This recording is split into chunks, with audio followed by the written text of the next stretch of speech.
यूं तो जीवन के विकास में कथाओं का बहुत महत्व है। प्राचीन समय से हमारी यह परंपरा भी रही है कि घर में जो बूढ़ी दादी नानी होती थी वो बच्चों को कहानियां सुनाती और उन्हें भोजन कराती। बच्चे भी बड़े चाव से कहानियों को सुना करते थे।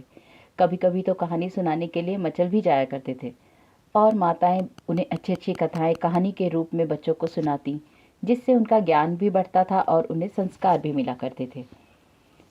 कहानी और कथाएं कई प्रकार की होती हैं। वैसे तो कुछ तो काल्पनिक होती हैं जिससे प्राय हमारा सिर्फ मनोरंजन ही होता है, लेकिन कुछ कथाएं ऐसी भी होती हैं जो ऐतिहासिक, पौराणिक और सांस्कृतिक होती हैं, जिनसे हमारे जीवन को प्रेरणा मिलती है और हमें अच्छे संस्कार मिलते हैं। इनसे स्वाभाविक आकर्षण भी होता है। व्यक्ति इन्हें बड़े ही चाव से सुनता है। उसके मन मस्तिष्क पर इन कथाओं का बहुत ही प्रभाव पड़ता है। बच्चे हों, बूढ़े हों या फिर युवा, सभी इन कथाओं से लाभान्वित होते रहते हैं। इन्हीं कथाओं का एक छोटा सा संग्रह मैं आपके लिए पॉकेट स्टोरी के रूप में लेकर आ रही हूँ। आशा है आप लोगों को ये पसंद आएगी। इस श्रृंखला को आगे बढ़ाते हुए आज मैं आपको देवताओं के बारे में एक कहानी सुनाने जा रही हूँ। एक बार देवासुर संग्राम हुआ। उसमें भगवान की कृपा से देवताओं को विजय मिली। परमेश्वर और शास्त्र की मर्यादा भंग करने वाले जो असुर थे वो हार गए। हालांकि देवताओं की इस महान विजय में एकमात्र प्रभु की कृपा और इच्छा ही एक कारण थी, लेकिन फिर भी देवता इसे समझ ना पाए। उन्होंने सोचा कि यह विजय तो हमारी है और यह सौभाग्य सुयश केवल हमारे ही पराक्रम का परिणाम है। भगवान को देवताओं के इस अभिप्राय को समझते देर न लगी। संपूर्ण दुर्गुणों की खान उनके इस अहंकार को दूर करने के लिए वे एक अद्भुत यक्ष के रूप में उनके सामने प्रकट हो गए। देवता उनके इस अद्भुत रूप को कुछ समझ नहीं सके और बड़े ही विस्मय में पड़ गए। उन्होंने अग्नि को उनका पता लगाने के लिए भेजा। अग्नि ने वहां पहुंचने पर यक्ष रूप भगवान ने उनसे प्रश्न किया कि आप कौन हैं? तो अग्नि ने कहा कि तुम मुझे नहीं जानते। मैं इस विश्व में अग्नि नाम से प्रसिद्ध जात देवता हूँ। यक्ष रूप भगवान ने पूछा, ऐसे प्रसिद्ध और गुण संपन्न आप में ऐसी क्या शक्ति है? इस पर अग्नि बोले कि मैं चराचर जगत को जलाकर भस्म कर सकता हूँ। इस पर यक्ष रूप में भगवान ने उनके सामने एक तिनका रख दिया और कहा, कृपया कर इसे जलाइए। अग्नि ने बहुत ज्यादा कोशिश की, क्रोध से स्वयं को पैर से चोटी तक प्रज्वलित हो उठे, परंतु उस तिनके को वे जला न सके। अंत में वो निराश और लज्जित होकर लौट आए और देवताओं से बोले कि मुझे इस यक्ष का कुछ भी पता न चल लगा।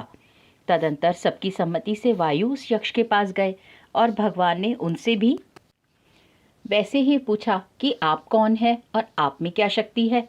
तो उन्होंने कहा कि इस सारे विश्व में वायु के नाम से प्रसिद्ध हूँ मैं मातृश्वा हूँ और मैं पृथ्वी के सारे पदार्थों को उड़ा सकता हूँ। इस पर भगवान ने उसी तिनके की ओर इनका ध्यान आकर्षित करते हुए कहा, इसे उड़ाई के दिखाइए। वायु देवता ने अपनी सारी शक्ति लगा दी, परंतु वे उसे टस से मस ना कर सके और अंत में लज्जित होकर देवताओं के पास लौट आए। जब देवताओं ने उनसे पूछा क्या कुछ पता लगा कि यह यक्ष कौन है, तब उन्होंने सीधा सा उत्तर दे दिया कि मैं तो बिल्कुल न जान सका कि यह यक्ष कौन है। अब अंत में देवताओं ने इंद्र से कहा कि मघवन, आप ही पता लगाइए कि यह यक्ष कौन है। बहुत अच्छा कहकर इंद्र उनके पास चले तो सही, पर वह यक्ष उनके वहां पहुंचने से पूर्व ही अंतर्ध्यान हो गए। अंत में इंद्र की दृढ़ भक्ति और जिज्ञासा देखकर साक्षात उमा मूर्ति ब्रह्म विद्या भगवती पार्वती वहां आकाश में प्रकट हुई। इंद्र ने उनसे पूछा कि माँ, यह यक्ष कौन था? भगवती उमा ने कहा, वे यक्ष प्रसिद्ध पर ब्रह्म परमेश्वर थे। उनकी ही कृपा और लीला शक्ति से असुर पराजित हुए। आप लोग तो केवल निमित्त मात्र रहे। आप लोग जो इसे अपनी विजय और शक्ति मान रहे हैं, वह आप लोगों का व्यामोह तथा मिथ्या अहंकार मात्र है।